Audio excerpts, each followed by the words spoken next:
Hey guys, Joe here, doing a one-take video, and I haven't done one in a while, so bear with me.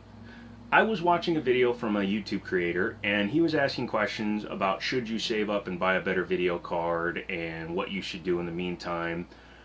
I want to take that question just a little bit further. What do you do when your graphics card dies, but you want to keep gaming? Let's say it's the middle of the night, for example. Do you use the onboard graphics if you're Intel based, or do you just grab an old card that you have laying around, slap it in there, and hope that it does better than the onboard?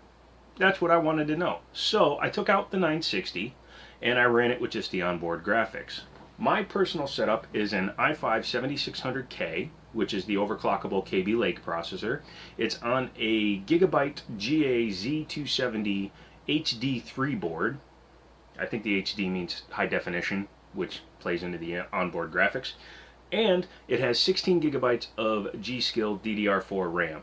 The processor is overclocked from 3.8 to 4.8 gigahertz, and the memory is overclocked from 2400 megahertz to 3000 megahertz. That does not change throughout this entire test. The first thing I did was I removed the 960 that's in there and ran it just using the onboard graphics. I did make sure to update all the drivers for each card that I used to make sure that the test was as fair as it could be. Here's what happened. I ran two benchmarks, Cinebench R15, the OpenGL test, as well as Grand Theft Auto 4, because I figured it would be best for one of the older cards.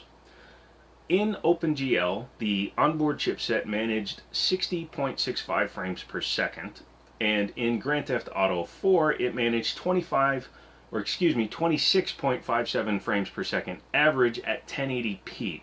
I ran the test in Grand Theft Auto at 1920 by 1080p across the board. So, while it wasn't a great experience, it was actually a playable experience. Plus, if you back down the graphics a little bit, because I had it all maxed out, it would have been a playable experience using the onboard chipset. The second card I used, or the second option, was this old ATI Radeon HD 3650 card. This is the oldest card that I have that I know still works. I have an old card, but I've never plugged it in, and quite frankly, I don't want to try. This one has 1 gigabyte of GDDR2 RAM in it, so it's not a very fast RAM at all. But it has twice as much RAM as the onboard graphics. So I tossed it in there, fired up Cinebench, and it derped. Would not show up for the test, didn't even bring a note from its mommy, just refused to do anything. So, of course, I didn't have high hopes for Grand Theft Auto, but lo and behold, it actually loaded Grand Theft Auto and was able to play it at 1080p, although it was unplayable. No other words for it. It ran at 8.9 frames per second average. I think it dipped down to like 2. And that was with 100% GPU usage, of course. Obviously, that's not a better option than the onboard graphics. Next was an old GTS 450. This is not the one I used to have. This is not the one that came out of Mr. Be Cool, because that one I sold already. This one was at the flea market yesterday when I decided I wanted to do this video, and I got it for 10 bucks. I think the shroud's been off it before, but it seemed to work fine for me for this test. It didn't seem to act any differently from the old one that I had previously. On OpenGL, it managed 62.77 frames per second, so just a touch better than the onboard graphics. In Grand Theft Auto, it managed 48.35 frames per second average, which is much better than the onboard graphics, but I attribute that again to the fact that this had twice as much RAM, because both cards were being taxed at 99 to 100% through most of the test.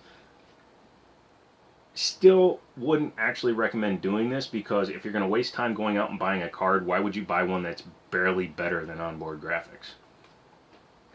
And then, of course, I ran them using the GTX 960, which is an older card. Don't get me wrong. I don't think that it's a great card. However, it's good for what I use it for. Yeah, all my games run fine. So I have no reason to step up to a 1080 Ti when that would be faster than my whole damn computer.